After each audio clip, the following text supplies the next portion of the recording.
Hi everyone, welcome to sleepy classes. Guys कैसे हैं आप सब? होपफुली अब अपने घर में सब अच्छे होंगे। तो गाइस अच्छे रहिए, ध्यान रखिए अपना। एंड गाइस आज हम डिस्कस करेंगे ज्योग्राफी मॉड्यूल 28। एंड आज का जो हमारा टॉपिक रहेगा इस सेशन में वो हम कवर करेंगे एग्रीकल्चर। गाइस प्रीवियस सेशन में हमने बहुत अच्छे से कवर किया था क्लाइमेट, देन हमने कवर किया सॉयल, अब हम कवर करेंगे एग्रीकल्चर। ये तीनों टॉपिक इंडियन ज्योग्राफी के पॉइंट ऑफ व्यू से सबसे इंपॉर्टेंट टॉपिक हैं। ठीक है, इनको अच्छे से देखिएगा इन सेशंस को, और डेफिनेटली जितने भी आपके डाउट्स होंगे वो क्लियर हो जाएंगे, और एग्जामिनर यहीं से ही क्वेश्चन ज़्यादा पूछते हैं। ठीक है, तो चलिए सेशन को स्टार्ट करते हैं। गाइस आप सब जानते हैं हमारा प्यारा भारत एक कृषि प्रधान देश है। यहाँ पर देखिए, India is an agriculture based country. अब ऐसा क्यों है? क्योंकि 45% जो वर्क फोर्स पॉपुलेशन है हमारे देश की वो डायरेक्टली एंगेज्ड है एग्रीकल्चर एक्टिविटीज़ से, और एक बहुत बड़ा योगदान हमारे देश की जीडीपी में हमें देखने को मिलता है एग्रीकल्चर सेक्टर का 17%। ठीक है, और इसको आप एक एग्जांपल के थ्रू भी याद रख सकते हैं। देखो, जब 2020 में कोरोना वायरस के केस आए थे हमारे देश में, तो आप सब जानते हैं कि लॉकडाउन लग गया था। सेंट्रल गवर्नमेंट ने 40 डेज़ का लॉकडाउन लगाया था। ठीक है, उस समय सब कुछ बंद हो गया था, और देश की जो जीडीपी है वो माइनस में चली गई थी और बहुत डाउन चली गई थी। उस समय हमारे देश के एग्रीकल्चर सेक्टर ने, या फिर आप कहो फार्मर्स ने, 5 to 6% का कंट्रीब्यूशन दिया था हमारे देश की जीडीपी में। ठीक है, और खैर ये तो हमें ओवरऑल देखने को मिलता ही है। अगर हम ओवरऑल जीडीपी देखें अराउंड 17%। ठीक है, और एग्रीकल्चर सेक्टर और क्या प्रोवाइड करते हैं?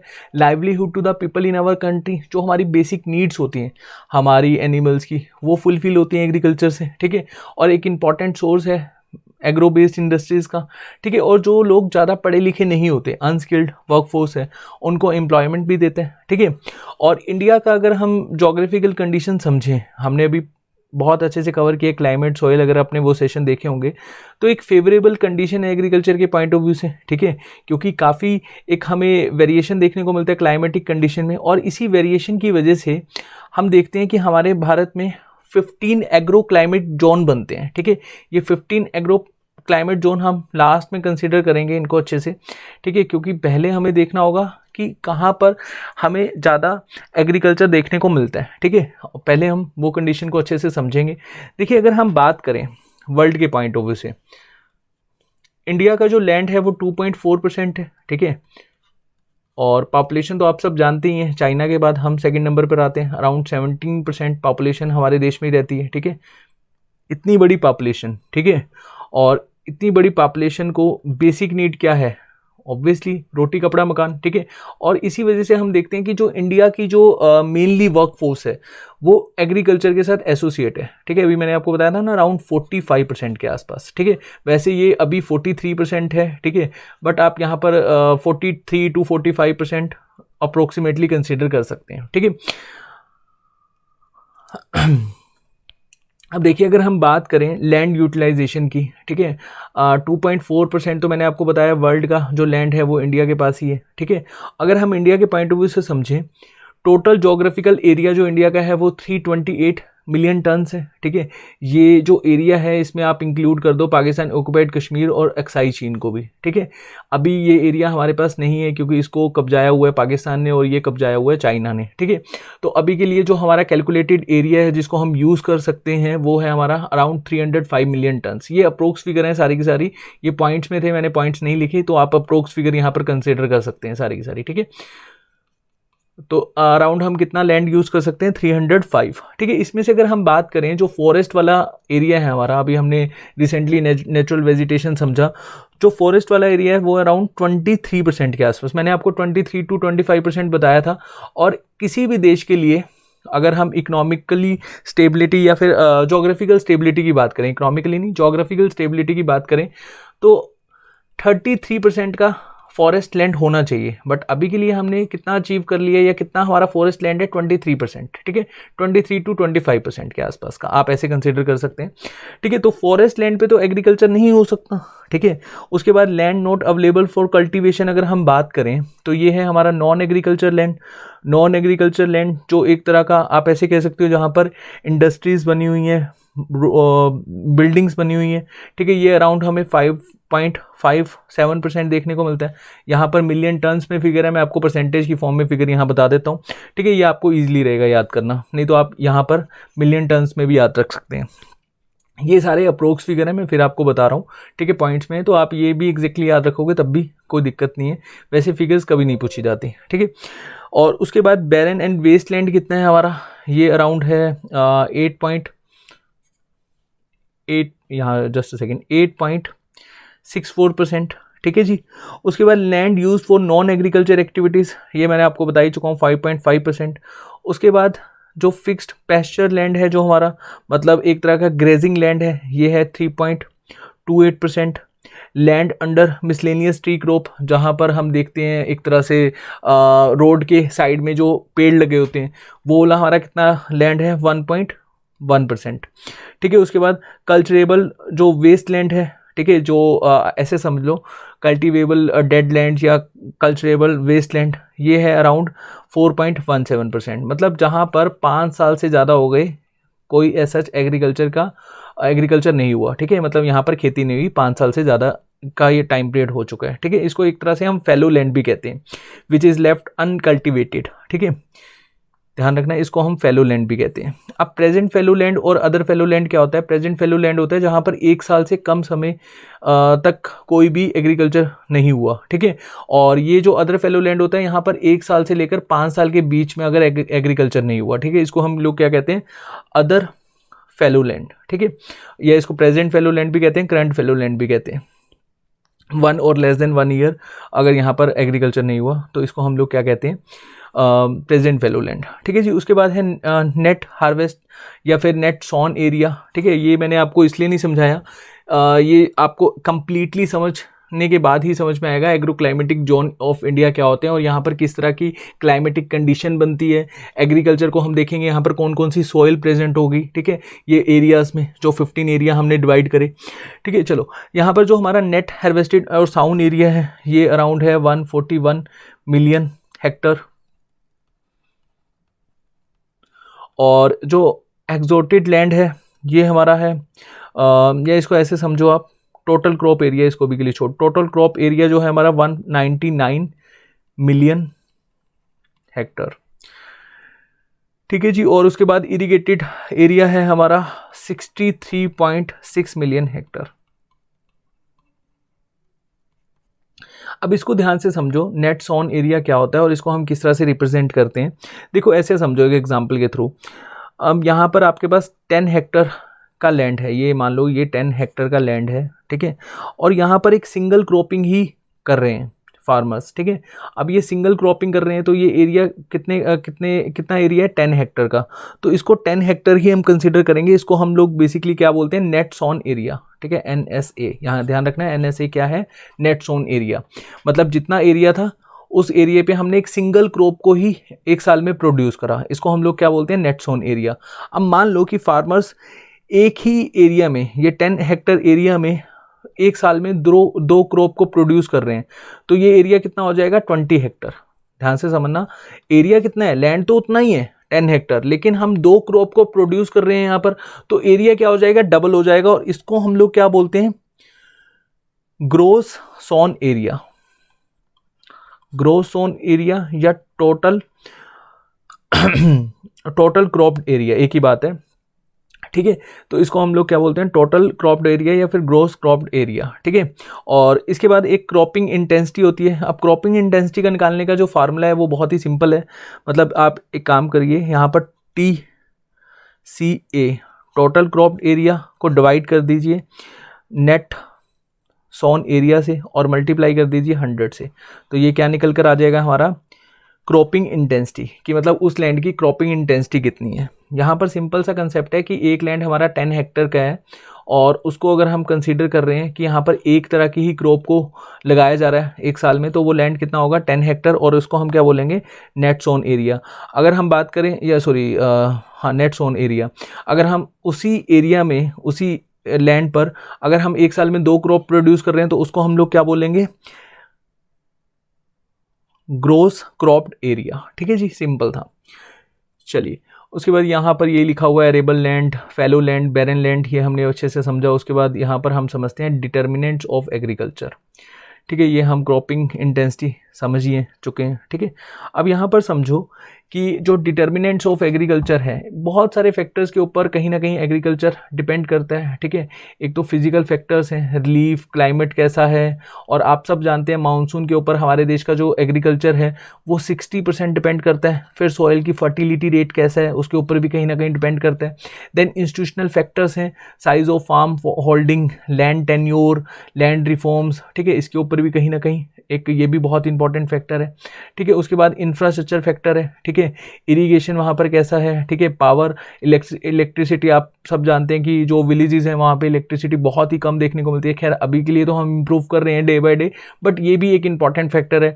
फिर रोड्स वहाँ पर कंस्ट्रक्ट हो पाई हैं कि नहीं हो पाई, क्योंकि फार्मर्स अगर कुछ भी यहाँ पर प्रोड्यूस कर रहे हैं तो उसको वो ट्रांसपोर्ट के जरिए कहीं ना कहीं तो सेल करेंगे, चाहे एपीएमसी में ही जाकर सेल करें, मतलब मंडीज़ में ही सेल करें। उसके बाद क्रेडिट, उनको जो पैसा चाहिए फार्मिंग करने के लिए वो पैसा उनको मिल पा रहा है कि नहीं मिल पा रहा, ठीक है। बैंक किस तरह से या फिर गवर्नमेंट किस तरह से स्कीम चला रही है, ठीक है, ये भी एक इंपॉर्टेंट फैक्टर है। मार्केटिंग, मतलब अपने जो प्रोडक्ट की वो मार्केटिंग कर पा रहे हैं कि नहीं कर पा रहे। इंश्योरेंस, जैसे मान लो कि नेचुरल डिज़ास्टर आने की वजह से, या समटाइम्स क्या होता है कि इलेक्ट्रिसिटी वायर गिर जाती है और पूरी की पूरी फसल बर्बाद हो जाती है, तो उस फसल पर उनको इंश्योरेंस मिल पा रहा है कि नहीं मिल पा रहा, ठीक है। और बाद में चलकर मान लो कि उन्होंने कुछ प्रोड्यूस करा तो उसको वो वेयर हाउस में या कोल्ड स्टोर में उसको स्टोर कर पा रहे हैं कि नहीं कर पा रहे। तो ये कुछ इंफ्रास्ट्रक्चर फैक्टर्स हैं जो एक इंपॉर्टेंट रोल प्ले करते हैं एग्रीकल्चर में।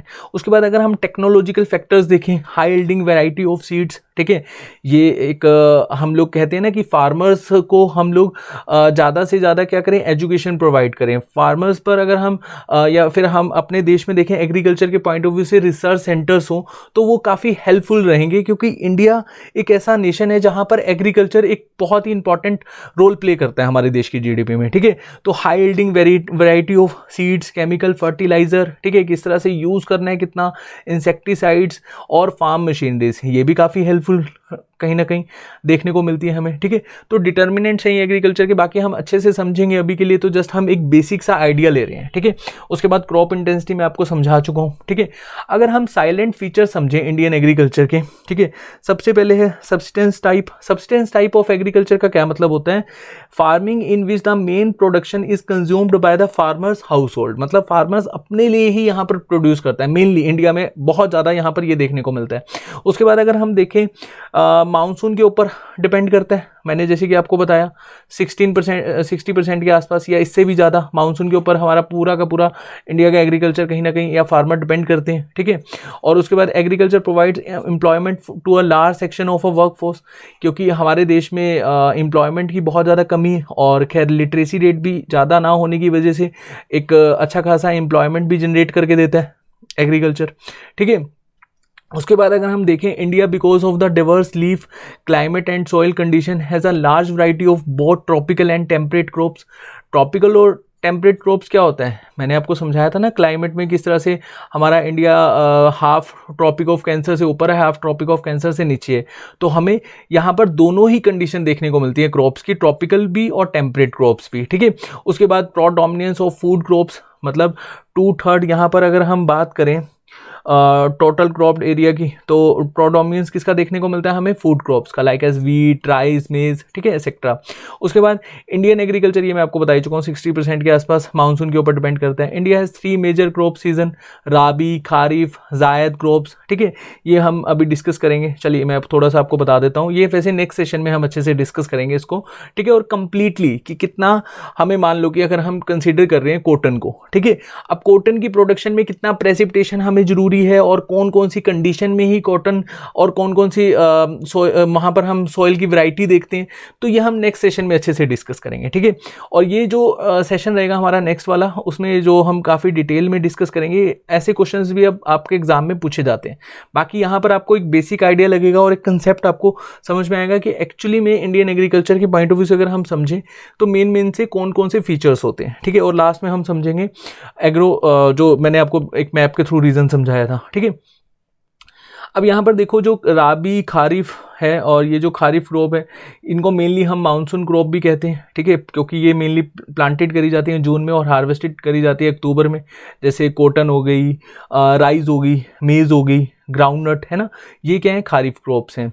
उसके बाद जो जायद क्रॉप्स हैं ये समर क्रॉप्स होती हैं, जो एक तरह की सीजनेबल क्रॉप भी आप कह सकते हो, क्योंकि प्लांटेड करी जाती है मार्च में और हार्वेस्टेड करी जाती है जून में। जैसे क्यूकम्बर होगी, वाटरमेलन डेफिनेटली आपने देखा होगा, हम लोग समर में ही ज़्यादा इसको खाते हैं, ठीक है। उसके बाद राबी है, विंटर क्रॉप है ये, इसको हम प्लांट करते हैं नवंबर में, हार्वेस्टेड करते हैं अप्रैल में। जैसे वीट, पी है आपकी मटर, ठीक है, और बार्ले है, ग्रैम है, ये मेनली क्या है हमारी राबी क्रॉप्स हैं, ठीक है। और जो खारिफ क्रॉप्स हैं इसके लिए हमें काफ़ी एक प्लेंटी ऑफ वाटर, मतलब काफ़ी ह्यूज वाटर चाहिए होता है, ठीक है। जैसे कि मैंने आपको बताया साउंड कब होती है इसकी, मई और जून में, हार्वेस्टिंग सितंबर अक्टूबर में, ठीक है। उसके बाद नेक्स्ट है हमारा स्मॉल साइज ऑफ होल्डिंग। अब स्मॉल साइज ऑफ होल्डिंग ये वैसे खैर इसको हम साइलेंट फीचर में तो नहीं कंसीडर करते, ये एक तरह का बैकवर्डनेस है हमारी इंडियन एग्रीकल्चर में, लेकिन अभी के लिए क्या है, ये बहुत ज़्यादा देखने को मिल रहा है, तो इसको हमने साइलेंट फीचर में ही कंसीडर किया है। और जब हम लास्ट सेशन डिस्कस करेंगे एग्रीकल्चर का, तब मैं आपको बताऊँगा कि मेन कौन से कॉजेज़ हैं जिससे हमारा इंडियन एग्रीकल्चर में हम लोग ज़्यादा ग्रो होते हुए नहीं देखते, ठीक है। या फिर आप जैसे हम साइलेंट फीचर समझ रहे हैं तो हम इसमें लास्ट में कॉजेज समझेंगे, ठीक है। तो ये है स्मॉल साइज ऑफ होल्डिंग, ठीक है। यहाँ पर क्या होता है, small and fragmented land holding, मतलब ऐसे होता है, इसको एग्जांपल के थ्रू समझाता हूँ आपको। मान लो कि लेट अस सपोज, जैसे जिस एरिया में मैं रहता हूँ, नॉर्थ एरिया में, यहाँ पर लैंड को हम किले कहते हैं, ठीक है, या आप ऐसे समझ लो, हेक्टर में समझ लो, चलो ठीक है, लेट अस सपोज, ठीक है। अब यहाँ पर एक पर्सन के पास 10 हेक्टर लैंड है, ठीक है, और इसके मान लो 2 सन हो गए, ठीक है, और 2 सन के बाद इनकी भी आगे फैमिली होगी, इनके भी आगे 2-2 सन हो गए, तो ये जो 10 हेक्टर लैंड था ये डिवाइड हो जाएगा फर्दर 4 पार्ट्स में, ठीक है। उसके बाद मान लो आगे आगे ये फैमिली बढ़ती गई, तो ये इस तरह से डिवाइड होता रहेगा। तो हमें यहाँ पर फ्रेगमेंटेड में देखने को मिलता है, और इसी वजह से कहीं ना कहीं जो एक हम लोग अगर छोटे छोटे एरियाज में अगर यहाँ पर क्रॉप देखेंगे तो वो ज़्यादा अच्छे से हम उसको प्रोड्यूस नहीं कर पाएंगे, ठीक है। और यहाँ पर पानी का कंजप्शन भी ज़्यादा होगा, ठीक है। अगर हम एक बड़े लैंड में देखें तो यहाँ हमें ज़्यादा बेनिफिशियल रहता है। कैसे रहता है मैं अभी आपको आगे समझाऊंगा, आपको अच्छे से क्लियर होता रहेगा, ठीक है। उसके बाद अगर हम देखें यहाँ पर next, agriculture operation like ploughing, levelling, sowing, weeding, pruning, sprinkling, spraying, harvesting, ठीक है, ये हमें कुछ देखने को मिलते हैं, ठीक है। उसकी वजह से, उसके बावजूद भी इंडिया में कहीं ना कहीं जो लेबर का इंटेंसिव है वो ज़्यादा है। उसके बाद पुअर इलेक्ट्रिसिटी, ठीक है, विलेजेस में इलेक्ट्रिसिटी नहीं आ पाती, ठीक है। उसके बाद स्टोरेज की कैपेसिटी नहीं है फार्मर्स के पास, क्योंकि कोल्ड स्टोर और ऐसा इंडिया की जो गवर्नमेंट है वो भी इतना कुछ ज़्यादा इन्वेस्टमेंट नहीं करता स्टोरेज के पॉइंट ऑफ व्यू में। वैसे तो हमें FCI के गोदाम्स देखने को मिलते हैं, बट इतना ज़्यादा नहीं है कि इंडिया में आप लोग देखो एरिया में ही बहुत सारे गोदाम्स हों कि जहाँ पर फार्मर्स स्टोर कर सकें, ठीक है। कोल्ड स्टोर, वेयर हाउसेज बहुत ज़्यादा नहीं है हमारे इंडिया में। उसके बाद वाटर की सप्लाई वैसी पूरी सूरी है। और एक हम ये जो टेक्निक यूज़ करते हैं यहाँ पर जो इरिगेशन की, सरफेस इरिगेशन, उससे हम जो पहली पानी हमें पूरा सूरा मिलता है, मतलब कम मिलता है, और हम इसको ज़्यादा वेस्ट कर देते हैं। सरफेस इरिगेशन क्या होता है मैं भी आपको समझाता हूँ। अगर मान लो फार्मर्स को क्रेडिट चाहिए अब क्रॉप रोटेशन के लिए, तो उनको ऐसा क्रेडिट भी नहीं मिलता, तो वो एक ही तरह की क्रॉप को उगाते रहते हैं, और इससे क्या होता है, सॉइल की फर्टिलिटी लो हो जाती है, ठीक है। मार्केटिंग इतना ज़्यादा है नहीं, ठीक है, जिस वजह से हम लोग देखते हैं कि एग्रीकल्चर इतना ज़्यादा डेवलप नहीं कर पाया जिस तरह से डेवलप करना चाहिए था, जिस तरह से हमारे देश की एक 45% वर्क फोर्स यहाँ पर इन्वॉल्व है, ठीक है। तो ये एक कुछ कमियां हैं, बट इसको हम साइलेंट फीचर में इसलिए कंसीडर कर रहे हैं क्योंकि ये मेनली हमें देखने को मिलता है, ठीक है। उसके बाद देखो इरिगेशन पैटर्न, अगर मैं आपको मतलब अगर हम देखें इरिगेशन पैटर्न हमारी कंट्री में, तो मेनली हमारा जो सोर्स ऑफ इरिगेशन है, कनाल्स, वेल, ट्यूबल्स, टैंक्स। अब आपको मैं यहाँ पर बताता हूँ, इरिगेशन के लिए अगर हम यूज़ करते हैं वेल एंड ट्यूबल्स का 60%, ठीक है। ये बस आप फिगर याद रखना 60% के आसपास। तो इतना ज़्यादा अगर हम इरिगेशन में वेल्स एंड ट्यूबल्स पर निर्भर हैं, ठीक है, और कनाल्स पर हम लगभग निर्भर हैं 30% के आसपास, ठीक है। उसके बाद टैंक्स पर हम 6% के आसपास डिपेंड करते हैं, और अदर सोर्स जो हैं, जैसे जो अदर सोर्स हैं उस पर हम 2% के आसपास निर्भर करते हैं, ठीक है। अब देखिए मैं आपको बता रहा था कि टाइप्स ऑफ इरिगेशन में सरफेस इरिगेशन मैंने आपको बताया, आपने मेनली देखा होगा डेफिनेटली, अगर आप सिटी में भी रहते हैं, सिटी में भी फार्मिंग लैंड होते हैं, ठीक है, तो वहाँ पर जो मेनली फार्मर्स होते हैं वो इस तरह से एक डिवाइड कर देते हैं एरिया, ठीक है, ऐसे समझो ये एक बहुत बड़ा लैंड है, ठीक है, यहाँ से पानी आ रहा है, ठीक है, और पानी आ रहा है तो यहाँ एक ये डिवाइड कर देते हैं, मतलब यहाँ एक डिवाइडेंट सा बना देते हैं और इस एरिया में पानी देखने को मिलता है, मतलब यहाँ पानी छोड़ देते हैं। अब पानी छोड़ते हैं यहाँ पर सभी पूरे के पूरे लैंड में जितनी भी क्रॉप्स लगी होती हैं उनको पानी मिल जाता है। मान लो कि किसी क्रॉप को पानी चाहिए ज़्यादा, ठीक है, और किसी को चाहिए कम, यहाँ पर ये जो डिवाइडेंट बनाया होगा जहाँ पर पानी जा रहा है, जिस एरिया में पानी जा रहा है, वो ये देखकर तो थोड़ी जा रहा है कि यहाँ पर इस क्रॉप को पानी कम चाहिए, मतलब चाहिए, यहाँ पर तो सप्लाई पूरी हो रही है, और सप्लाई पूरी हो रही है तो इट मीन्स ये पानी की वेस्टेज है, मतलब जिस क्रॉप को पानी कम चाहिए उसको भी पानी पूरा मिल रहा है, जिसको पानी ज़्यादा चाहिए उसको पानी कम मिल रहा है। तो मतलब यहाँ पर जो यूटिलाइजेशन है वो प्रॉपर वे में नहीं है सरफेस इरीगेशन में, और मेनली इंडिया में 95% जो फार्मर्स हैं वो यही करते हैं, ठीक है। इससे पानी का वेस्टेज इतना होता है, आप ऐसे समझो, एक एग्जाम्पल के थ्रू मैं आपको समझाता हूँ। आजकल वैक्सीन लग रही है हम सबको, है ना, और आप लोगों ने डेफिनेटली अपनी लाइफ में ग्लूकोज लगवाया होगा, ठीक है, अगर इनके सब हम बीमार हो जाते हैं, अगर नहीं लगा तो कोई बात नहीं, आपने देखा होगा अपनी फैमिली में किसी को लगा होगा, ठीक है। अब नॉर्मल पर्सन है, नॉर्मल पर्सन यहाँ जाए डॉक्टर के पास, डॉक्टर उसको ग्लूकोज लगा दे, ठीक है, लेट अस सपोज, अब उसका कोई बेनिफिट होगा एज सच नहीं होगा, ठीक है। ग्लूकोज किसको लगाया जाता है? जिसको जरूरत हो। यहाँ पर भी यही कंसेप्ट है कि उस लैंड को पानी देना चाहिए जिस लैंड को जरूरत हो, जहाँ पर अभी के लिए क्रॉप अच्छे से डेवलप नहीं कर पाई है, ठीक है। बट यहाँ पर सरफेस इरिगेशन में क्या है, पानी को इक्वली डिस्ट्रीब्यूट कर दिया गया, मतलब पानी की बहुत ही ज़्यादा बर्बादी कर दी। और अगर हम इसको ना यूज़ करके अदर मेथड्स को यूज़ करें, जैसे स्प्रिंकल इरिगेशन, अब आप लोग जो पार्क होते हैं वहाँ जाते हो, वहाँ पर आपने देखा होगा एक रेनफॉल की तरह एक स्प्रिंकल इरिगेशन होती है। स्प्रिंकल इरिगेशन को अगर हम सिंपल लैंग्वेज में समझें, फुहारे लगे होते हैं बिल्कुल बीच में, ठीक है।